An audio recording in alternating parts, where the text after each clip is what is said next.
अस्सलाम वालेकुम स्टूडेंट्स, कैसे हैं आप लोग? खैरियत से हैं? ठीक ठाक हैं? सो बच्चों, हमारा जो टॉपिक है that is electrolysis of aqueous copper sulphate. हम लोगों ने मोल्टन की इलेक्ट्रोलिसिस करना सीख चुके हैं हम लोग, और उसके बाद हम लोगों ने जो एक्वस सॉल्यूशंस हैं उसमें NaCl है, उसका कॉन्सनट्रेटेड सोल्यूशन, डाइल्यूट सोल्यूशन, और इवन के हम लोगों ने डाइल्यूट सल्फ्यूरिक एसिड की भी कर ली थी। अब हम एक्वस कॉपर सल्फेट की करते हैं। So look over here again. मैं जिस तरह मेरा जो स्टाइल है पढ़ाने का उसी के अंदाज़ में हम देखेंगे। देखें, एक्वस कॉपर सल्फेट है तो सबसे पहले इसका मतलब है इसके अंदर कौन कौन सी चीज़ें हैं। एक आपके पास है वाटर, क्योंकि एक्वस वाटर है, और कॉपर सल्फेट उसका ये फार्मूला होता है CuSO4। ओके, कॉपर सल्फेट का ये फार्मूला होता है। तो अब हमें ये भी इस चीज़ का आइडिया होना चाहिए कि वाटर के अंदर कौन से आयन्स होते हैं। इस वाटर के अंदर होते हैं एक आपके पास H पॉजिटिव आयन और OH नेगेटिव आयन, और कॉपर सल्फेट में कॉपर पॉजिटिव 2 आयन और SO4 negative 2 ion sulphate ion. अब लास्ट टाइम यहाँ पे Na पॉजिटिव आयन और Cl नेगेटिव आयन था। अब अगेंस्ट आपके पास एनोड और कैथोड के पास हमारे आयन्स का कंपटीशन होगा, तो उसके लिए हमें अगेन से एक सेल बनाना होगा। तो लेट्स स्टार्ट। सेल बनाते हैं जी बच्चों।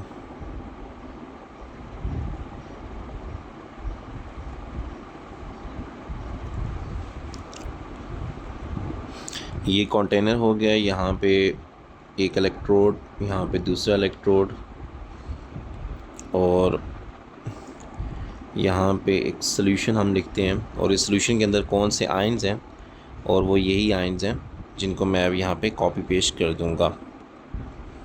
ओके, तो मैं इस कलर को यूज़ कर देता हूँ। एक हमारे पास है H positive ion, OH negative ion, ये वाटर की वजह से है, Cu पॉजिटिव 2 आयन और SO4 नेगेटिव 2 आयन। क्लियर है बच्चों यहाँ तक? अब हमें ऊपर बैटरी कनेक्ट करनी है। Okay, so battery it's up to you कि आप इसको पॉजिटिव टर्मिनल कहते हैं, इसको नेगेटिव कहते हैं। तो इसकी वजह से यहाँ पे ये वाला टर्मिनल नेगेटिव हो जाएगा, ये, और ये पॉजिटिव इलेक्ट्रोड हो जाएगा। And we know that the negative electrode is called cathode and the positive electrode is called anode. So बच्चों, इसमें सिंपल जो चीज़ें हैं ना, वो यही चीज़ें हैं आप लोगों ने देखनी है कि एनोड क्या है, कैथोड क्या है, और कुछ भी नहीं है यहाँ पे इसके अंदर। So this is called anode, और ये है जी बच्चों cathode. Cathode, anode, cathode. Okay, anode के ऊपर ऑक्सीडेशन होती है, कैथोड के ऊपर रिडक्शन होती है। ये मैं चीज़ें बार बार नहीं बताऊंगा क्योंकि आप लोगों को इस चीज़ का आइडिया होना चाहिए। अगर नहीं है, जो बच्चे मेरी ये वीडियो अभी फर्स्ट टाइम देख रहे हैं तो उनको मेरी प्रीवियस वीडियो देखनी ज़रूरी होगी। ओके, तो अब बच्चों हम यहाँ पे क्या देखने वाले हैं? हम यहाँ पे ये देखेंगे कि अब हमारे पास नेगेटिव कैथोड की तरफ पॉजिटिव आयन अट्रैक्ट होते हैं। तो वो एक ये है हमारे पास कॉपर पॉजिटिव 2 आयन, और एक है H पॉजिटिव आयन। ये दो आयन्स अट्रैक्ट होंगे। यस, बिल्कुल ठीक है। और नेगेटिव पॉजिटिव एनोड की तरफ नेगेटिव आयन्स अट्रैक्ट होते हैं। एक नेगेटिव OH होगा और एक सल्फेट आयन अट्रैक्ट होगा। डन। अब सबसे पहले हम कैथोड की बात करते हैं। ओके बच्चों, कैथोड की डिस्कशन कर लेते हैं।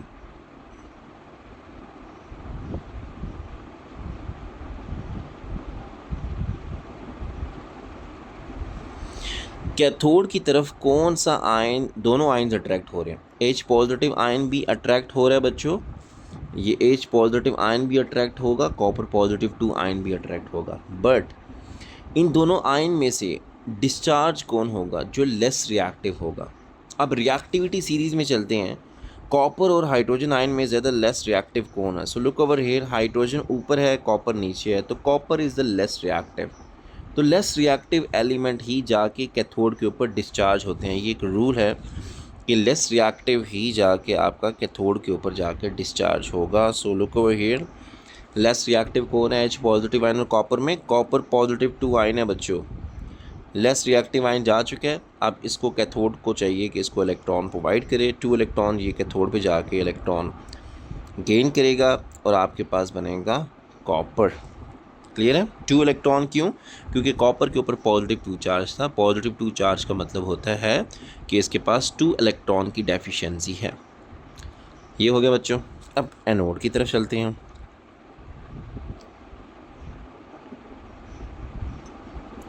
एनोड की तरफ 2 आयन्स अट्रैक्ट होंगे, एक नेगेटिव OH और सल्फेट। इन दोनों में से याद रखें, नेगेटिव OH और सल्फेट में से OH नेगेटिव आयन के पास यहाँ पे ज़्यादा जो रिएक्टिव आयन होता है ना वो डिस्चार्ज होता है। कैथोड पे less reactive ion discharge first और एनोड पे more reactive ion discharge first. तो OH नेगेटिव आयन और सल्फेट में से OH negative ion have a greater ability to lose electron as compare to sulphate. तो यहाँ पे OH नेगेटिव आयन जो होंगे वो अपने इलेक्ट्रॉन लूज़ करेंगे। इसकी मैंने इक्वेशन आपको बता दी थी, एक ऑक्सीजन गैस बनती है, एक वाटर बनता है और आप यहाँ पे इलेक्ट्रॉन लिख दो साथ। अब यहाँ पे 4 आपने माइंड में रखना, 4 OH नेगेटिव आयन तो 4 इलेक्ट्रॉन निकलेंगे और यहाँ पे 2 हो जाएगा, तो ये आपकी इक्वेशन बैलेंस्ड हो जाएगी। क्लियर है बच्चों? तो अब देखिए आपके पास यहाँ से कौन कौन से आयन जो हैं वो गायब हो चुके हैं। मैं वहाँ पे वो मेंशन करता हूँ कौन कौन से आयन गायब हो चुके हैं। तो इन दोनों में से कॉपर पॉजिटिव 2 आयन जाके डिस्चार्ज हो चुका है, कॉपर में कन्वर्ट हो चुका है और यहाँ से OH नेगेटिव आयन। क्लियर है? पीछे H पॉजिटिव आयन और सल्फेट आयन्स रह गए हैं। ठीक है, ये दोनों आपस में कंबाइन होंगे। अब H positive ion doesn't mean कि 1 H positive, it's a number of H positive ion. Okay, तो यहाँ पे मैं जो प्रोडक्ट है वो मेंशन कर देता हूँ कि यहाँ पे जो प्रोडक्ट बन रहे हैं वो आपके पास कौन कौन से प्रोडक्ट बन रहे हैं। कैथोड पे आपके पास क्या बना है? कॉपर, यहाँ पे कॉपर मेटल डिपॉजिट होगी। ठीक है बच्चों? ठीक है, और यहाँ पे आपके पास ऑक्सीजन गैस प्रोड्यूस हो रही है एनोड पे। ओके, तो ये आपके प्रोडक्ट्स हो गए एनोड और कैथोड के। पीछे आपके H पॉजिटिव आयन और सल्फेट आयन रह रहे हैं। तो अगर आप उसको देखो, H positive ion 2 time H positive ion और सल्फेट आयन आपस में कंबाइन हों तो यू विल गेट H2SO4। आपका जो सोल्यूशन है वो एसिडिक होने लग पड़ा है। अब आपका जो सोल्यूशन की जो स्टार्टिंग pH थी वो एक्वस कॉपर सल्फेट था। ठीक है, एक्वस कॉपर सल्फेट। अब आपके पास जो एट द एंड प्रोडक्ट बना वो सल्फ्यूरिक एसिड बन रहा है। तो आपकी सोल्यूशन की जो pH होगी वो एसिडिक होगी। ठीक है, एसिडिक से मुराद होगी मतलब लाइक 1 से 3 की रेंज के अंदर अंदर इसकी pH आ जाएगी सोल्यूशन की। तो क्लियर है बच्चों? तो आपके पास यहाँ पे आपका क्या रिज़ल्ट आ सकता है? कॉपर मेटल जो होती है ना, वो जब जिस इलेक्ट्रोड के ऊपर डिपॉजिट होती है ना, ठीक है, तो वो वहाँ पे ऐसे ना इस तरह का मटेरियल इसके ऊपर डिपॉजिट होने लग पड़ता है। मैं अगर यहाँ पे बनाना चाहूँ, सपोज़ करो यही कलर है कॉपर का, तो ये इस तरह का ना एक इस इलेक्ट्रोड के ऊपर ऐसे एक चीज़ आपको इस तरह की एक चीज़ डिपॉजिट होते हुए नज़र आएगी। ठीक है, क्योंकि मेटल है ना वो इसके ऊपर ऐसे डिपॉजिट होना स्टार्ट, मतलब आपका इलेक्ट्रोड जब आप बाहर निकालोगे ना इलेक्ट्रोलिसिस करने के बाद, तो आपको लगेगा कि यार इसके ऊपर कोई ऐसा मैस है वो ऐड हो चुका है, तो वो कॉपर का मैस होगा। क्लियर बच्चों? सो यहाँ तक अगर चीज़ें क्लियर हैं तो लुक ओवर हियर, आपके पास ये उसकी इलेक्ट्रोलिसिस की जा रही है। ठीक है, तो ये पॉजिटिव इलेक्ट्रोड, नेगेटिव इलेक्ट्रोड। ठीक है, तो ये आपके पास इन्होंने टेस्ट ट्यूब को इन्वर्ट किया हुआ है। ठीक है, इन्वर्ट करके टेस्ट ट्यूब को ये चीज़ें कर रहे हैं। तो बिल्कुल सेम वही फिनोमेना है, बस आपके पास वही सारा प्रोसीजर वही है, जस्ट आपके पास टेस्ट ट्यूब को इन्होंने इन्वर्ट किया हुआ है। इन्वर्ट करने का यही पर्पज़ होता है कि ताकि गैस को हम आसानी से कलेक्ट कर सकें। तो हमें यहाँ से पता चल जाता है वाटर जितना डिस्प्लेस होता है उतनी गैस यहाँ पे स्टोर हो रही है। यहाँ तक अगर चीज़ें बच्चों आप लोगों को क्लियर हैं तो फिर नेक्स्ट टॉपिक है electrolysis of the aqueous copper sulphate. Same वही हम लोगों ने उसी की इलेक्ट्रोलिसिस करनी है, सेम उसी चीज़ की, लेकिन इस दफ़ा हम लोगों ने रिएक्टिव इलेक्ट्रोड यूज़ करने हैं। पहले हम लोग जो इलेक्ट्रोड यूज़ करते थे वो रिएक्टिव नहीं होते थे, वो इनर्ट होते थे। इनर्ट से मुराद हमारे पास वो इलेक्ट्रोड प्लेटिनियम का हो सकता है, ग्रेफाइट का इलेक्ट्रोड हो सकता है, ठीक है, ग्रेफाइट ये कार्बन मेड इलेक्ट्रोड हो सकता है, लेकिन यहाँ पे आपके पास रिएक्टिव इलेक्ट्रोड है, दैट इज़ कॉपर, ठीक है। अब देखते हैं कि जी रिएक्टिव इलेक्ट्रोड कॉपर के साथ क्या होने वाला है। अगेन यहाँ पे मैं एक और बनाऊँगा, अगेन कंटेनर, यहाँ पे 2 इलेक्ट्रोड्स डिप किए, यहाँ पे सॉल्यूशन होगा और यहाँ पे आपके पास बैटरी भी लगा देते हैं जी। अच्छा, तो this is positive terminal of the battery, this is negative, तो ये टर्मिनल नेगेटिव हो जाएगा, ये पॉजिटिव हो जाएगा। बट माइंड इट में रखें कि ये जो अब इलेक्ट्रोड हैं ये कॉपर के हैं, कॉपर के बने हुए हैं, ठीक है।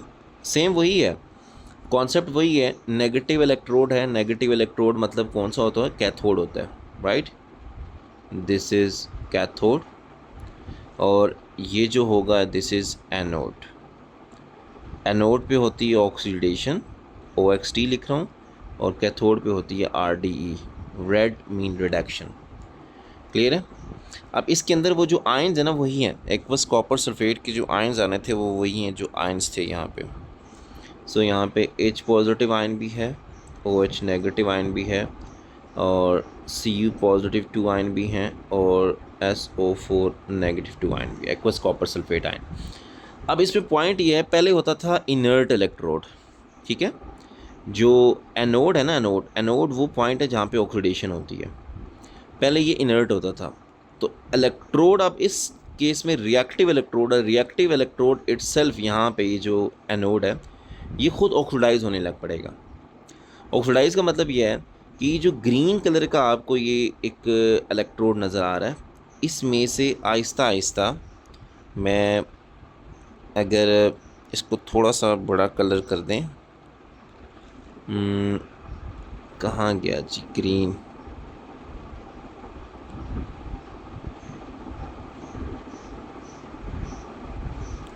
सॉरी,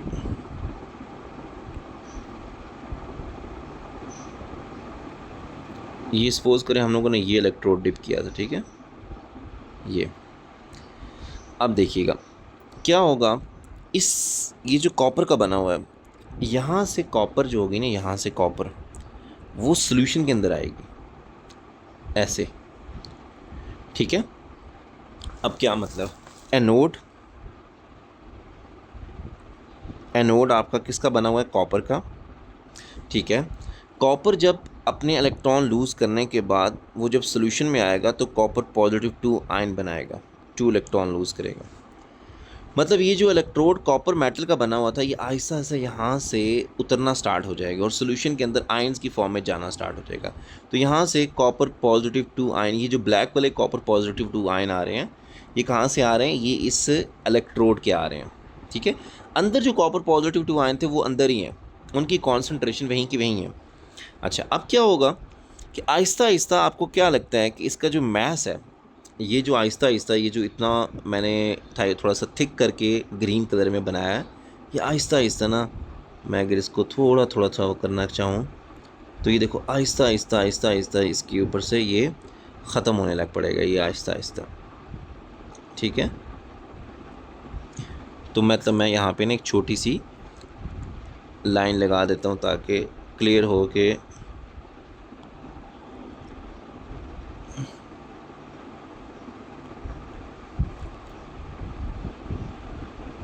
ये, ठीक है, आहिस्ता आहिस्ता कॉपर वहाँ से ख़त्म हो रहा है, मतलब उतर रहा है, ठीक है, सॉल्यूशन के अंदर डिज़ोल्व हो रहा है, सिंपल सी बात है। अब क्या होगा, वहाँ पे नेगेटिव कैथोड है, अब नेगेटिव आयन की तरफ कौन अट्रैक्ट होंगे, कॉपर पॉजिटिव आयन। होगा ये कि इस कॉपर पॉजिटिव 2 आयन अट्रैक्ट होने के बजाय वो ये जो आयन है यही अट्रैक्ट होने लग पड़ेंगे ना, वो यहाँ से उतरेंगे वहाँ चले जाएंगे, सिंपल। जब वहाँ जाएंगे वहाँ पे कैथोड के ऊपर क्या रिएक्शन होगा, कैथोड के ऊपर ये रिएक्शन होगा, वो जो कॉपर पॉजिटिव 2 आयन है वो 2 इलेक्ट्रॉन गेन करेंगे और क्या बनाएंगे, कॉपर। तो यहाँ पे जाके ये कॉपर जो होगा वो यहाँ पे जाके डिपॉजिट होने लग पड़ेगा, बच्चों यहाँ पे जाके ना वो सारे का सारा जो कॉपर है वो इस तरह यहाँ पे इसके ऊपर डिपॉजिट होने लग पड़ेगा, यहाँ पे कॉपर बनना स्टार्ट हो जाएगा। पॉइंट क्लियर है? तो यहाँ पे अब पीछे वो पूछेगा कि आपके जो सोल्यूशन है उसके ऊपर क्या इफेक्ट हुआ। देखो सोल्यूशन के ऊपर कोई इफेक्ट नहीं हुआ क्योंकि आपके कॉपर पॉजिटिव 2 आयन की कॉन्सेंट्रेशन रिमेन कांस्टेंट। इस केस के अंदर आपका जो सोल्यूशन है, जो एक्वस कॉपर सल्फेट की इलेक्ट्रोलिसिस आप करने वाले थे, इसके अंदर क्योंकि रिएक्टिव इलेक्ट्रोड है, ठीक है, रिएक्टिव इलेक्ट्रोड में एनोड से कॉपर आपका क्या हो रहा है, वहाँ से वो एक किस्म की क्लोरीन नहीं होती, क्रूड जब कोई चीज़ हो रही होती है तो ऐसे ऐसे उतरना स्टार्ट कर देती है, एक किस्म की वहाँ से वो कॉपर उतरना स्टार्ट होगा और यहाँ से उतर के वो कैथोड वाली साइड पे जाके डिपॉजिट होना स्टार्ट हो जाएगा। तो एनोड पे कॉपर ऑक्सीडाइज होगा और कैथोड पे जाके वही कॉपर आयन वापस रिड्यूस हो जाएंगे। तो ये आपकी इलेक्ट्रोलिसिस होगी। So look over here, copper anode, copper cathode. इसमें सिर्फ आपके जो रिज़ल्ट्स होंगे, रिज़ल्ट्स में आपने ये मेंशन करना है कि जो आपके पास एनोड होगा वहाँ पे loss of mass of copper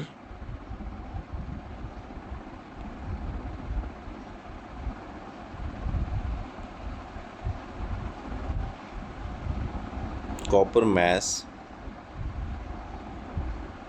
यहाँ पे लॉस हो रहा है और यहाँ पे कॉपर का जो मैस है वो गेन हो रहा है यहाँ पे। पॉइंट क्लियर है? तो ये आपके पॉइंट्स हैं यहाँ पे बनते हैं। तो using copper electrode, reactive electrode आपके पास ये होगा। रिमेन जो सोल्यूशन के अंदर ये जो आयंस हैं ये एज इट इज़ रहेंगे, क्योंकि ये सोल्यूशन के जो आयंस हैं ये कहेंगे यार हमें तो टाइम ही नहीं मिला कुछ करने को। ओके, ये वाले सोल्यूशन के आयंस हैं कहेंगे हमें तो कोई टाइम ही नहीं मिला कुछ करने, क्योंकि यहाँ से कॉपर उतरता था वो यहाँ चला जाता था, यहाँ डिपॉजिट हो जाता था। ठीक है, तो इलेक्ट्रॉन्स कहाँ से, यहाँ से इलेक्ट्रॉन लूज होते थे यहाँ पे ऐसे जाके इधर, इधर से इधर, वही फ्रॉम एनोड टू कैथोड। तो फ्लो ऑफ इलेक्ट्रॉन हम लोग इसको बड़े डिटेल्स में शुरू में सीख चुके हैं कि flow of electrons from anode to cathode. बच्चों ये आपका क्वेश्चन आता है, ठीक है, फ्रॉम एनोड टू कैथोड, ठीक है। और वो समटाइम वो आपको ये नहीं बताता है एनोड है कैथोड है, आपको वैसे वो टर्मिनल बता देता है। तो आपको फिर आइडिया लगाना होता है कि इस पॉइंट पे ऑक्सीडेशन होगी, इस पॉइंट पे रिडक्शन होगी। तो इलेक्ट्रोड ए के ऊपर इलेक्ट्रॉन जो होंगे वो फ्लो फ्रॉम इलेक्ट्रोड ए से इलेक्ट्रोड बी, इस तरह भी वो पूछ सकता है। तो यहाँ तक चीज़ें क्लियर है? ये कुछ ऑब्जर्वेशन है जो मैंने यहाँ पे मेंशन की है। Cathode increases in mass while the anode decreases. This occur copper atom are oxidized at the anode and form ion, while copper ion are reduced at the cathode forming the copper atom. The gain in mass by the negative electrode is the same as the loss in mass by the positive. Obviously एक तरफ से जितना copper आपका loss होगा दूसरी तरफ उतना ही gain होगा। ठीक है, अगर मैं आपसे पूछूं कि यार एनोड से सपोज करें 5 ग्राम कॉपर उतरा था, तो कैथोड के ऊपर कितना मैस ऑफ कॉपर जो होगा वो आपका डिपॉजिट होगा, तो 5 ग्राम same. Therefore the copper deposit on the negative electrode must be the same copper ion that are lost from the positive. So this that implies that the concentration of the copper positive 2 ion in the solution remain constant. Yes. यहाँ तक अगर चीज़ें clear होंगी तो बच्चों products form for a common aqueous solution, look over here, ये सारी चीज़ें हम लोग डिस्कस कर चुके हैं। ठीक है, वीडियो भी लॉन्ग हो रही है। Concentrated sodium chloride, dilute sodium chloride, concentrated aqueous copper sulfate, dilute sulphuric acid. Okay, तो ये सारी चीज़ें हम लोगों ने डिस्कस की हैं।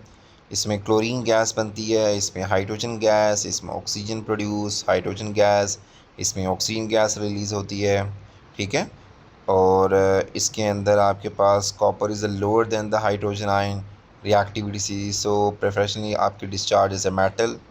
तो डाइल्यूट सल्फ्यूरिक एसिड के अंदर, डाइल्यूट सल्फ्यूरिक एसिड के अंदर आपके पास क्या होगा, क्योंकि this is the dilute sulphuric acid, right.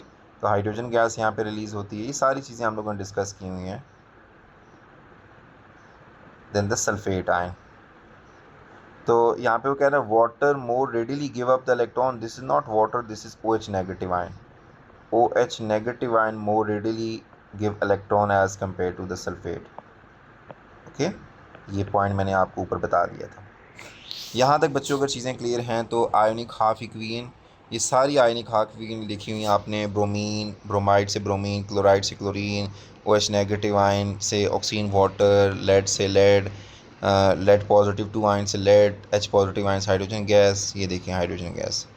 तो यहाँ तक अगर चीज़ें क्लियर हैं तो इंशाल्लाह नेक्स्ट हम लोग एप्लीकेशन ऑफ इलेक्ट्रोलिसिस को हम लोग नेक्स्ट क्लास में स्टडी करेंगे। तब तक के लिए अल्लाह हाफ़िज़ बच्चों।